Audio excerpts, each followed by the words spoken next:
not comparing it to someone who rents a downtown apartment and just walks across the street. I mean, that's not the person that we're convincing to move 80 miles outside of town. Yeah. It's someone who otherwise would have bought in Frisco, Texas, is instead going to go to the Oklahoma border, basically. That commute experience is way better. And if you believe that, all arbitrages get Yeah. priced in eventually, you should be buying exurban land right now. Brad Hargreaves is the editor of Thesis Driven, a publication covering innovation in the built world. Over the past decade, he has co-founded General Assembly, a pioneer in education and career transformation specializing in today's most on-demand skills, as well as Common, a multifamily operating company focused on innovative housing typologies like co-living. Brad, how are you doing today? I am doing great, Harry. Thank you so much for having me on. Definitely. I think we met close to 10 years ago when you were sort of more on your startup journey side of things. But is it safe to say that you're a blogger these days? Or how do you describe what you do, when someone inevitably asks, what do you do at a party?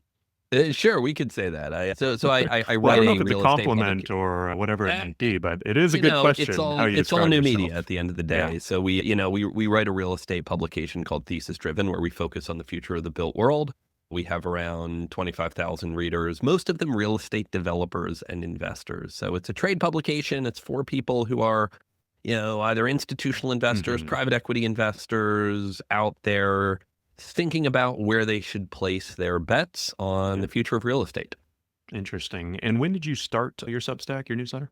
So we started writing it at the end of 2022. So, the idea off the bat was we're going to talk about what are the big macro trends that are going to hmm influence the future. So not just who's buying what buildings or where interest rates going, but what are really going to impact where real estate is headed in the 3, 5, 10-year time horizon, which, that's the horizon on which a lot of real estate investors make bets, even Yeah. if they don't project out that far necessarily. Got it. What's something that might happen on a 3-year basis, for example? Would you be able to kind of think about a project, invest in it, start it, build it, come to fruition just for, the non-real estate experts like myself? In some markets, sure. In, a Okay. Sunbelt 3 years is market in short then. Texas and the Southeast, you might be able to go all the way from finding a site, tying it up, fundraising, Yeah. getting your permits, building, and then, opening it and leasing it out, Mhm. depending on what you're building. Obviously, industrial, some things go faster than that. In a lot of coastal markets, it's going to take a lot longer. Some markets, it might take 3 years to get your entitlements, your permission to build from the city alone. So, but remember, a lot of real estate investors are generational as well. I mean, they're Yeah. buying buildings assuming their, grandkids are going to inherit them someday. Mm. So there's a little bit of a disconnect in terms of the time horizon on which a lot of real estate investors make bets versus how they think about the future. Yeah, I think that's a good point. And I guess from my layman perspective, I've always sort of joked that real estate is hard to get in and out of, right? If you do stocks or other, investments, right, that are liquid, it's like, oh, I'm over this stock, Tesla, whatever it might be, let's get rid of it. Real estate, you can't just ditch a project, right? In the middle of it, right? Maybe like something else. Yeah, it's private, it's illiquid, it's not mark to market. Although what a lot Yeah. of real estate developers say, there's a saying. I mean, the great thing about being invested in real estate is you don't know you've lost all your money yet.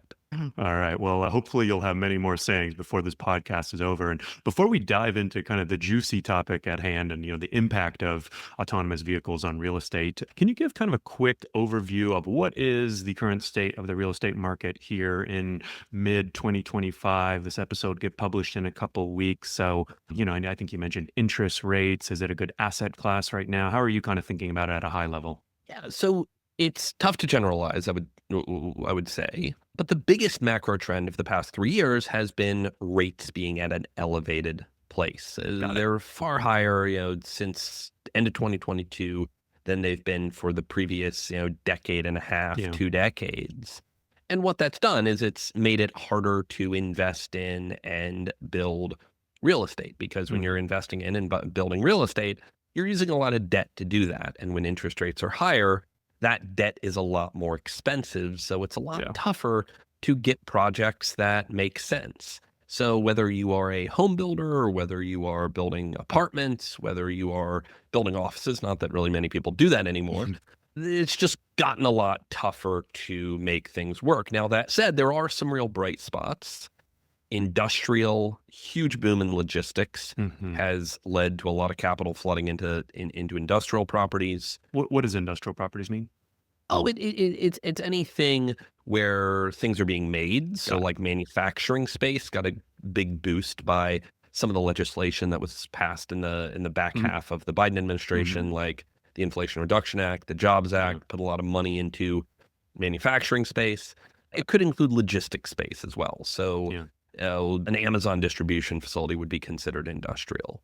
Got it. So industrial's done well, and then one nuclear hot category has been data centers. Just with the Yeah. rise in AI, there has been tremendous demand from technology companies to lease data center space where they can put racks of servers. Hmm. They can put these GPUs. Uses a tremendous amount of power. That's the limiting factor there. You saw a funny deal crop up late last year. Microsoft basically did a long-term deal with the 3 Mile Island nuclear power plant Mm. Yeah. that is brought it back to life just to power one Mm. data center. Now, this actually intersects with AVs in some really interesting ways because when we think about what are the big demands in power in the next 5 years, electric vehicles and AI data centers. So these two trends are actually on a collision course in a way that not a lot of people are thinking about right now because they're both planning to draw on a very fixed amount of power capacity. And we're not building generating capacity fast enough. So that is, we can hit on that later on. That is a collision course we're seeing. Interesting. Yeah, no, I think we'll definitely touch on that. So I think, you've published an article, I think last year about this topic about, the intersection of AVs and real estate. You had a popular Twitter thread too. And I think we were going to do an interview, but you decided to have a baby. So here we are back at it. I've had a baby since you had a baby. And the Congrats. question I've been burning to ask you for about 6+ months now is like, why is now the right time for real estate investors to pay attention to autonomous vehicles? So this requires taking a few steps back in Hmm. history to understand what's going on today. And look, I'm a real estate writer. I'm not a technology writer. I'm not Yeah. I'm not an AVs expert, but it's pretty clear that they're coming and they're real and you see the announcements of Waymo coming into more and more cities. But this trend is entirely being ignored by the real estate Mhm. industry. You just don't see it discussed in the big real estate conferences and the real estate Yeah. publications the way it should be, given the impact it's going to have on the built world. Got it. To understand that, you have to go back to 2016, 2017, when AI had this, or sorry, AV. had this crazy hype cycle, Yeah. and everyone got convinced momentarily that AVs were coming in like 24 months. Right. And then they didn't, and everyone kind of wrote it off in their heads. And remember, real estate people are kind of naturally tech skeptical. Mhm. There are people who invest on a long time horizon. These are, I'm sure they get sticks and pitched a bricks lot of, guys. new tech that can help them with Yeah. this or that. And so they just wrote this off as vaporware. And they're like, AVs never going to happen. Maybe it'll happen in 2050. Yeah. And so they've been ignoring a lot of what's going on with Yeah. with Waymo right now, and I think that's to their detriment. So I've been beating the table at Thesis Driven and wherever I have the opportunity of telling real estate folks like this is real and you need to pay attention to it. It is funny because even I, have been around for some of these AV hype cycles. And I think, yeah, the 2016, 17, when Uber, ATG, Advanced Technologies Group was around, and even Waymo was around, all of these companies where billions of dollars were flowing around. And it seemed like, hey, this is coming within a year or two. And then it didn't. And I think you're right. Like I kind of wrote it off. I was like, oh man, these guys were kind of full of it. Hey, it happens. It's startup, it's tech, right? And even I'll sort of push back on something. You said that they're coming, they're real. I mean, Waymo is here, right? They're doing 250,000 trips per week. Do you think it's a regional thing? Like honestly, I think one of the reasons why I started my newsletter, the Driverless Digest, is because I'm here in Los Angeles and I'm seeing Waymos everywhere. I just took two Waymos, to and from a lunch meeting. I took one last night. The company just announced 100 million paid driverless miles. And I don't know, where are real estate investors based? Like you're in New York. There's no Waymo in New York yet. So it might be like if I haven't ever seen one or taken one, maybe I don't think they're real yet, even though they're really real and they're here. Well, certainly a lot of the real estate capital, a lot of the institutions are based in New York and Yeah. in the Northeast, but there's a lot of capital in LA and in Yeah. San Francisco too that's doing real estate. I think it has been a bit of a regional phenomenon, and I think the a big driver of skepticism has been people saying, well, it doesn't work with snow, it doesn't work with rain, it doesn't work unless you have blaze weather. Hmm. And I think that's largely been disproven with some of the launches and some of the Yeah. tests we've been seeing. I get that there are limitations to it, but I think as recently as like 12, 18 months ago, that was a common objection among people who knew a little bit but not a lot about Yeah. AVs. Yeah, definitely. Yeah, no, I think the sort of the hard part has been solved for the most part. I feel like with Waymo, they're operating, they're running. I mean, they're driverless everywhere you go. And yeah, obviously they've got some remaining challenges, launch on freeways in a few places. But I feel like a lot of the big question of kind of whether they can operate pay driverless rides, I think has been answered. And I think, we could probably argue about the timeline and, how fast they're going to scale and all that. But I think it's pretty clear that they're here. And, it's an exciting time. So thinking about, all right, so if I'm a real estate investor, I think you've convinced me that I should be paying attention to these AVs. Where do you think they're going to have the biggest impact in real estate over, let's say, let's start with the next decade, and then I'll narrow you down on the timeline. Yeah, totally. I mean, I'm not going to make an argument about how the timeline for AV shakes out one way or another, but it does seem to be accelerating in a way where we're going to see Mhm. material impact in, say, the next 3 to 4 years on the real estate ecosystem. I think the first things that get hit are going to be gas stations and parking garages. I would not want to own a urban parking garage over the next 10 years. Even if you believe that, AVs are, they obviously need to charge, they're probably not going to charge in, the highest value, highest density real Yeah. estate. They're going to go a little bit outside the city to a charging station that, double that like that's where a lot of the industrial scale power hookups already are. Yeah. So, you know, I also wouldn't want to be owning a gas station. I think that trend is kind of already in motion and will only accelerate with AVs. Got There's a lot of subtle changes as well around how streets and buildings are designed. We need way more pickup and drop off spaces. I mean, we're already really lacking load in, load out, Yeah. drop off space, just all the Ubers and Lyfts. Hmm. You add to that autonomous vehicles and that allocation of curb space gets even more skewed. So I think we're going to have a hard conversation as a society at some point about allocation of street space and parking in particular. Yeah. How important is car parking versus loading space? Yeah.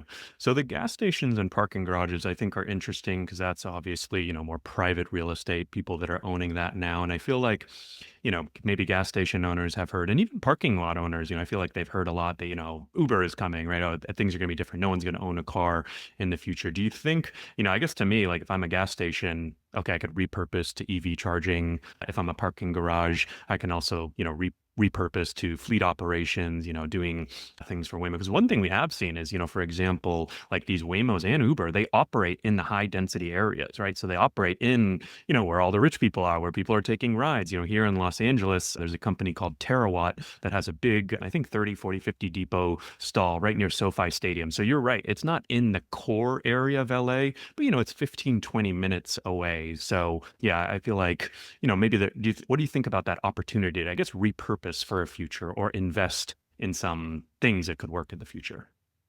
Here's what I'd say is that, you know, for most real estate, the built structure matters far less than the location and the land. Mm, And even if you can kind of blur your eyes and look at a gas station and be like, oh, that built structure could kind of be amended to be fleet charging, hmm. it's in the wrong place.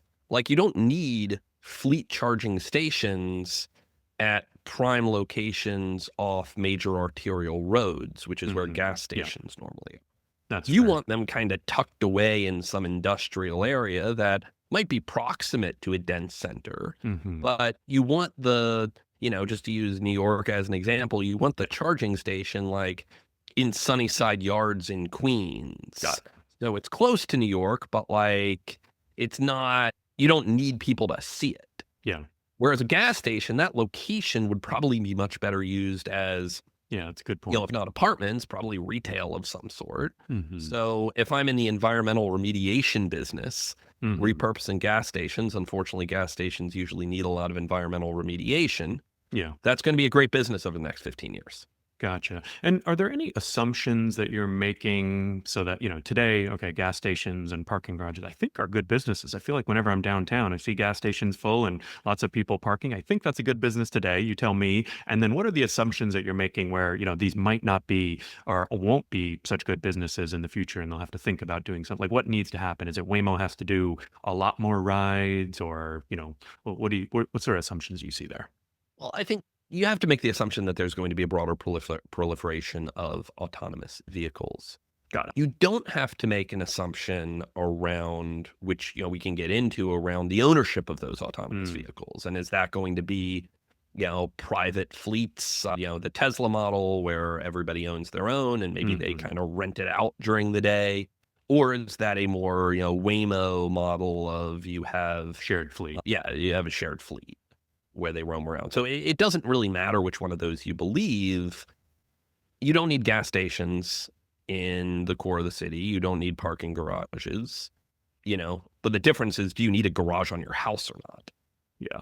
Well, I think it's important to kind of make a distinction, especially for real estate investors who, like you said, aren't going to be expert in AVs. I mean, even myself, I'm not even an expert in AVs yet. Like things are moving so fast and changing. I think everyone's kind of learning, but there's sort of some things that I think more broadly you can agree on. Okay, this transition, the assumption you make, this proliferation of AVs, I think that's one thing that, very clearly that's coming, that's happening.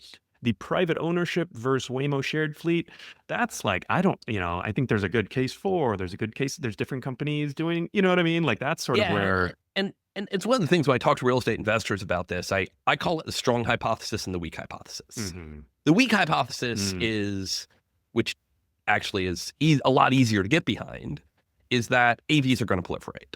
yeah, And there's a set of things that come with that. Street redesigns, gas stations going by the wayside, parking garages going by the wayside, changes in where we live, hmm what's accessible. That I think is pretty easy to get behind. There's this other question of like, well, who owns the AV? Is there private ownership of these autonomous yeah, vehicles? If you put a gun to my head, I would have to say, yes, there will be, that there's a deeply American notion of car ownership, and we're not going to give that away quite so yeah, easily. That's not a 3 to 10 year arc. That's a, yeah, 2 generation arc. That's where you get other things like more fundamental redesigns of our neighborhoods and hmm our homes themselves. got it. Well, I know one theme that you write about a lot is sort of what I would call, the public good, the public space. Obviously, housing plays into that in the city and the culture. You mentioned the pickup and drop off space. That is more, less, I guess, private real estate and more public real estate. Is that, Right. kind of it's Yep. owned by the Absolutely. city? And, I think we're actually starting to see a lot of problems right now with Waymos because they don't aggressively, double park. And, basically, I always joke like every Uber and Lyft pickup and drop off is basically illegal in New York, in LA. Right. Like there's nowhere legal to if you follow the rule of the law. And even Waymo kind of breaks the law here and there. What do you think needs to happen, from a city or I guess, sort of community perspective? And I guess like you have a lot of confidence that that's going to happen too. I wish I had more confidence, Yeah. but it's, tough to look at, as a New Yorker, it's tough to look at New York's current political landscape and the fact that we hmm can't get out of our own way on a subject like housing Yeah. and think that that this is going to be easy. Yeah. I hope and have some optimism that, the safety data we're seeing is so good and so Yeah. strong that it is very hard for any, progressive, any liberal, anyone who, who that's who run these cities to say that the death toll of human operated vehicles and not allowing, whether it's officially not allowing Yeah. or not allowing by default because there's no space to pick up and drop off, is it worth that death toll? hmm And I hope people will be able to have that conversation because, you look at number two killer of children between the ages of 5 and 14 is cars. Yeah. And certainly you look at injuries, it's by far the largest. And I just think there is a moral obligation to push for autonomous vehicles as quickly as we can. Hmm. And I would love to see more politicians, more regulators looking at this as an urgent thing we need, as opposed to a technology that we need to move haltingly towards. Yeah. Yeah. No, I think a lot of the early safety data that Waymo has released is, 7, 8, 9 times fewer crashes. Obviously, kind of more quantitative. No one's died in a Waymo, so Yes. that's been good so far. And they just announced 100 million miles. So they're sort of racking up some of these safety stats. So definitely, a lot of opportunity there. I think one other area that you wrote about, which I was curious to ask you, is how do you think autonomous vehicles might change where people choose to live? Because that obviously has the most, material impact on my personal life, right? Like, okay, I got investments and, industrial, who cares about that? But like where I live, is that going to change, in cities? All right, now there's AVs everywhere. I might live a little further. Or what do you think about that part of things? Yeah, this is actually a big area of debate in real estate circles Hmm. as well, and I don't think it's as obvious as a lot of people And chalk it maybe you up can to. kind of highlight like what's the trend we've been seeing? We're like over the past few years with COVID. I'm guessing people in cities, Yeah, maybe some moved out, and absolutely. So it's what important what do to we? put it in the current trends as well, which is we've been on a you'd say 15-year accelerating over the past 5 years arc of suburbanization and particularly exurbanization. Got it. So people moving out further out. So if you look Got at the it. fastest growing counties in the United States, it's not your traditional suburbs. It's Mm. these exurban Exurban, counties that suburban. are 45 to Interesting. 60, 75-minute drives away from the core. And you have to believe that AVs accelerate that trend by making that commute more The tolerable. main reason for X suburbanization is that because houses are much more affordable out there. Yeah, affordability is at its core. I mean, there is Hmm. this dimension between space and affordability. Americans like a lot of space. Yeah. They like big houses. They like big cars. It's just a reality of our culture and our country. And you find those affordably by going further out. So if you are, in Boston, that might mean going to New Hampshire. If you are in Mm. Dallas, that might mean going, way up north to places like Frisco and Prosper, two of the fastest growing communities Yeah. in the United States. Houston sprawling radically toward the west, Yeah. out, beyond Katy, Texas. So you look at kind of where the growth areas are, and they're Hmm. already sprawly, Yeah. and I don't see, and but the biggest limiting factor there is just commute time. Yeah. And more importantly, not commute time, but the pain of the commute. Yeah. That is, you are glued stuck there. I mean, hopefully glued to your windshield. Paying attention. In theory, paying attention. These make that way easier. Like suddenly I Yeah. can answer email, I can watch a movie, I can read a book. And that fundamentally changes the equation. So I guess for AVs to kind of boost that exurbanization phenomenon, basically logistically, you would need an AV that would, come all the way out to your house and take you back in. And, whether it's a Waymo or, maybe I guess an AV that you bought on your own that had, kind of Waymo like, Waymo announced a partnership with Toyota, for example. All right, they're going to work on personally owned AVs, right? That might take a few years, but it would have to be logistically, some AV has to come all the way out and get you and take you in and take you back, right? Right. Absolutely. And we're not that far away from that. I mean, Yeah. other than the getting on the freeway part, which is kind of being figured out, I mean, that is a technology that exists, Yeah. and it's really about cost.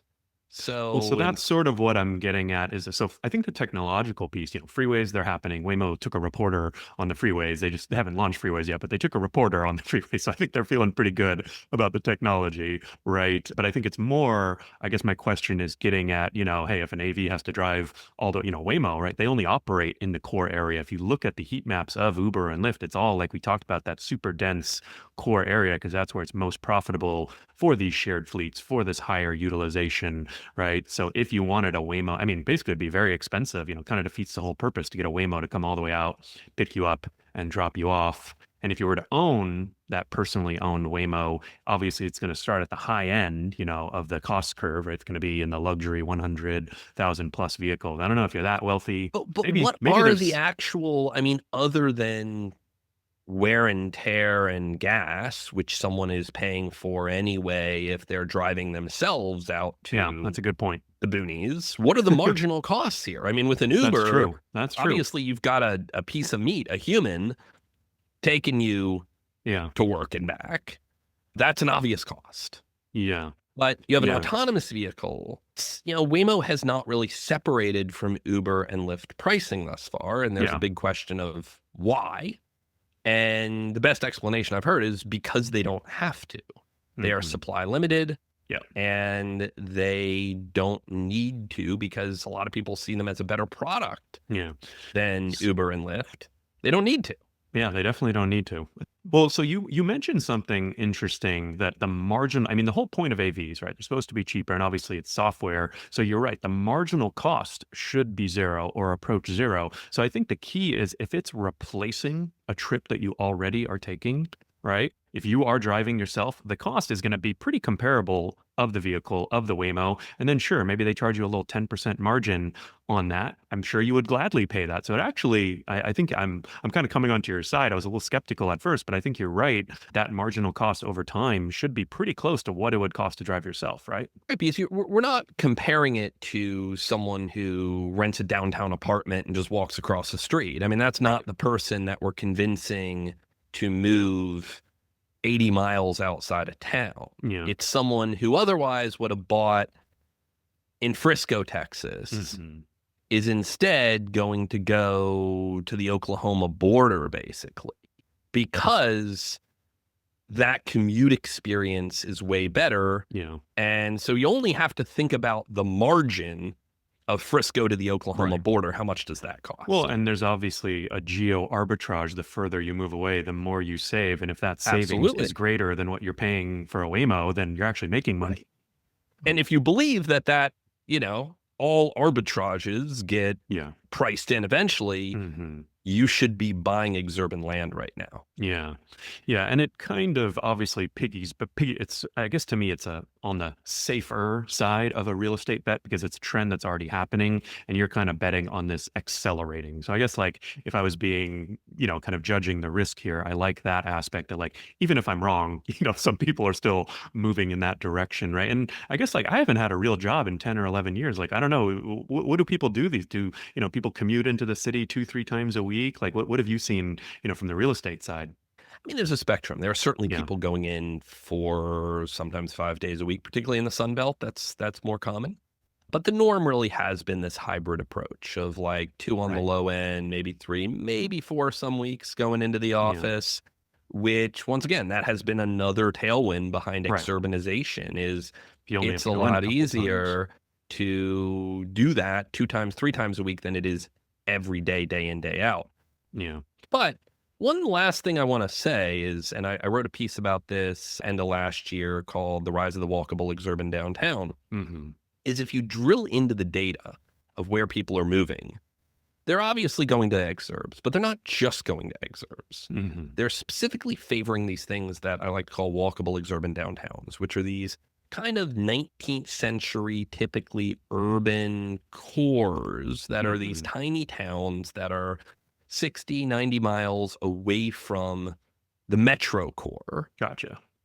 That's where people are going because they don't want to live in the Middle of town or the nowhere. city, Yeah. but they still like the idea of leaving their house and walking 5 minutes and Yeah. picking up a coffee and living in a community and not, out in some, car dependent suburb. So, Yeah. there is a little nuance to this. For sure. And you also mentioned the pain of the commute, right? Sitting an hour in traffic is pretty painful. I just took a Waymo downtown yesterday for an event and it was 45 minutes in traffic. And honestly, like I got into the front seat of the Waymo, went all the way back, started making some phone calls, went on my phone. Before I knew it, I looked up and I had 15 minutes left in the journey. I mean, I only do that once, in a while, but like I think there is something to first just reducing the pain of the commute. And then second, of course, as these cars get maybe better, more comfortable, you could actually be a little bit more productive. Maybe you take a work call, or maybe you can actually get your laptop out and do some actual work, right? Well, I think what we're going to see, and this is probably more on the 10-year horizon, is Hmm. a fundamental reworking of the interior of these cars.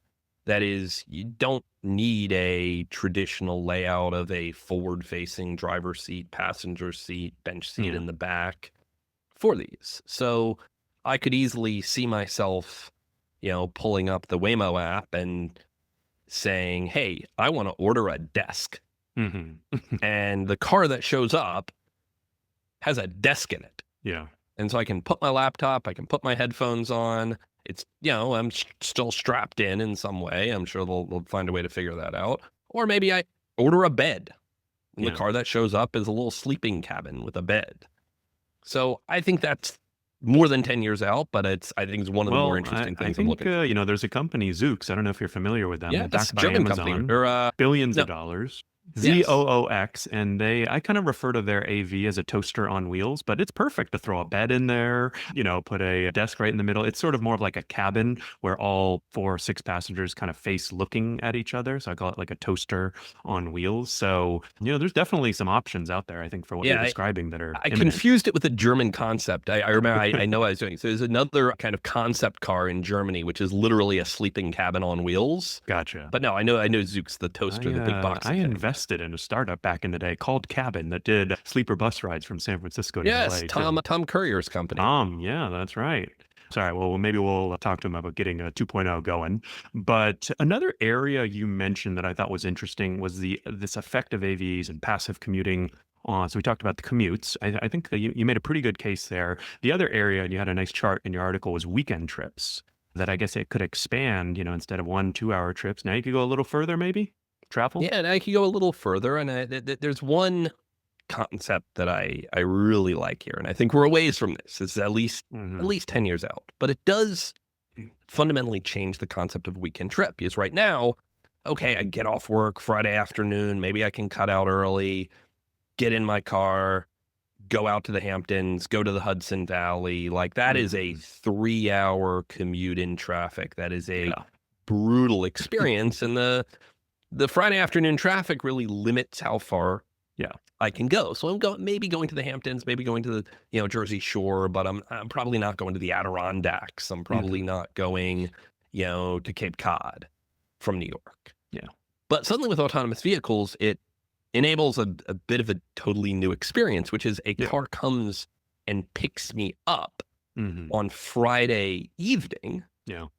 There's a little meal and a bottle of wine in the car, and my wife and I get in, and Date we night. have the meal and we go to sleep Yeah. in the car, and we wake up and we're on the coast of Maine or on the Outer Banks in North Carolina. We're in the well into the Appalachians. Yeah. There's a lot of things you can do when the car experience changes, and I think hotels, and if I'm in the hospitality industry, I'm thinking about how can I extend the hospitality industry and extend the hospitality experience Yeah. to my guests' doorstep through Definitely. autonomous vehicles.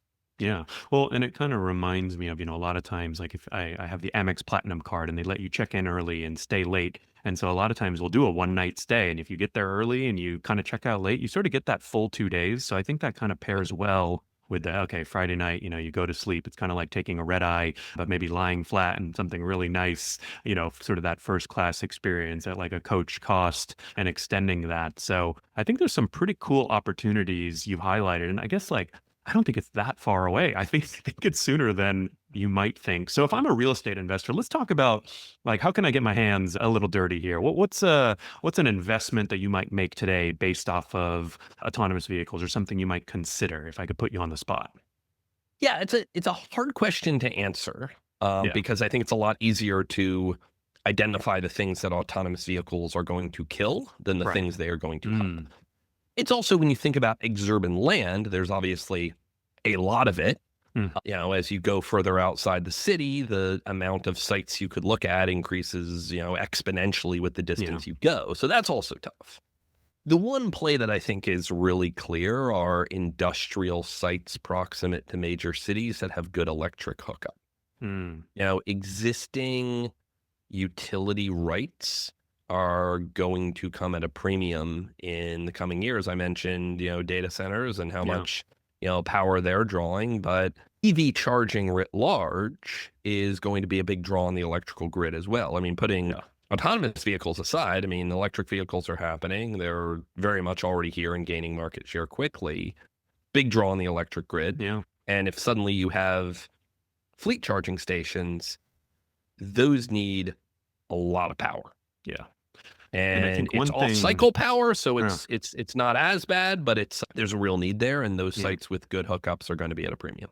Yeah. Well, and I think this is something we're already seeing across the board with, human rideshare drivers. Not a lot of people realize, they'll do easily 1,000 miles a week or more. If you're driving full time, that's a lot of miles. That's 4x the average driver. And then, of course, so when you switch to an EV, that payback period is a lot quicker. So we have a lot of fleets that are transitioning, fleets of rideshare drivers that are transitioning to EVs for charging, for maintenance, for all the reasons that EVs are great. That payback period is a lot quicker. And so, of course, AVs are right in line. If anything, they might be driving more, right? Because they don't need to sleep. They can Right. drive, 22 hours a day. So I guess I like that sort of industrial sites like we talked about, not in the city, not prime, downtown, but 10, 15, 20, 30 minutes away where they can charge. And you also mentioned, I guess, like if you buy a site, how does it work if you need a ton of power? Do you get that automatically, or do you kind of need some special rights and work with utilities or Well, it sort of depends on the TBD? jurisdiction, but in general, you go to the utility and say, "Hey, here's what I need. Here's a hookup I need," Yeah. and depending on where you are and the demands on that utility's power, they might say, "Okay, give us 6 months to come out and do the hookup," or they Yeah. might say, "Get in line. Your date is 2032." Gotcha.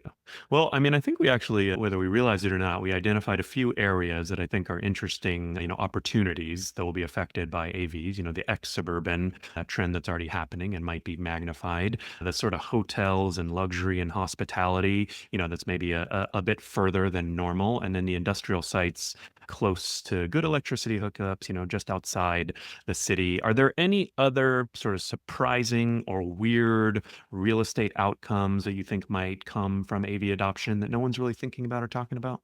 Yeah, I mean, we talked about the hospitality stuff, which Yeah, I'm super interested in. I think it does change kind of that I where think is resorts interesting. are themselves, Yeah, like, and it changes these kind of circles that we have around major cities of where can people take a weekend getaway? Where do those second homes exist? And distributes it a lot wider. yeah, And I think puts a premium on remote sites with good natural amenities. So I think the Adirondacks are a great example. mhm, Beautiful place, incredible natural amenities, very difficult to get to from yeah. pretty much anywhere. I mean, they are 5-hour drive from New York City to really be in the thick of the I Adirondacks. think, That's not a weekend trip, yeah, but the Adirondacks aren't really somewhere you might go for like a longer vacation. People do, yeah. obviously.